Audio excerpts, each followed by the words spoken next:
Diet. लेकिन एक diet ऐसी है जिसे अगर सही तरीके से फॉलो न किया जाए तो पूरा सिस्टम खराब हो सकता है, तहस नहस हो सकता है। हमारा नहीं, देश का। और वो है हेल्दी डेमोक्रेसी डाइट। इसे बनाना बिल्कुल आसान नहीं है, क्योंकि इसमें अगर एक ही तरह का इंग्रेडिएंट ज्यादा डाल दिया तो रेसिपी नहीं, मोनोपोली बन जाएगी। तो सबसे पहले एक सरकार लीजिए। अगर ईमानदार मिले तो बहुत अच्छी बात है, नहीं तो उसे बारीक टुकड़ों में काट लीजिए।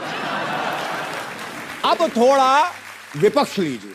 बाहर से मजबूत दिखेगा, लेकिन उसे छीलना जरूरी है, तभी पता चलेगा कि अंदर मुद्दा कितना बचा है। और ध्यान रहे, डेमोक्रेसी की रेसिपी में कोई भी सब्जी रूपी नेता बिना धोए मत डालिए।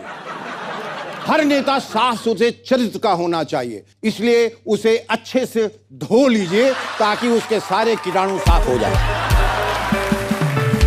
अब जवाबदेही को थोड़ी देर पानी में भिगोकर रख दीजिए, अपने आप ऊपर आ जाएगी।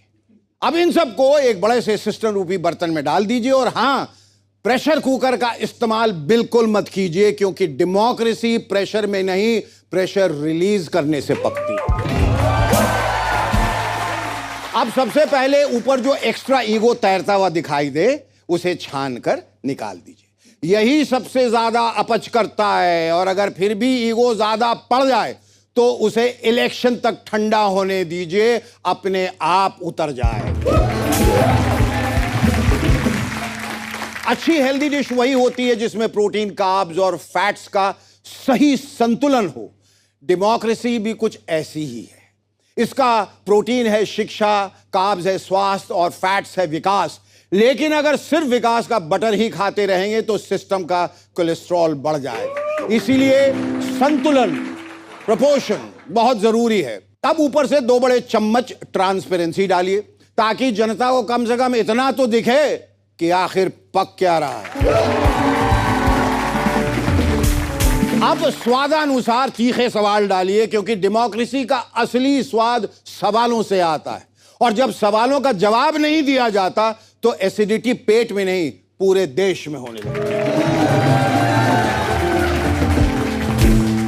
अब एक चुटकी, बस एक चुटकी क्रिटिसिज्म डालिए, और उसे तब तक भूनिए जब तक सिस्टम क्रिटिसिज्म पचाने लायक ना हो जाए, वरना डेमोक्रेसी कच्ची रह जाएगी।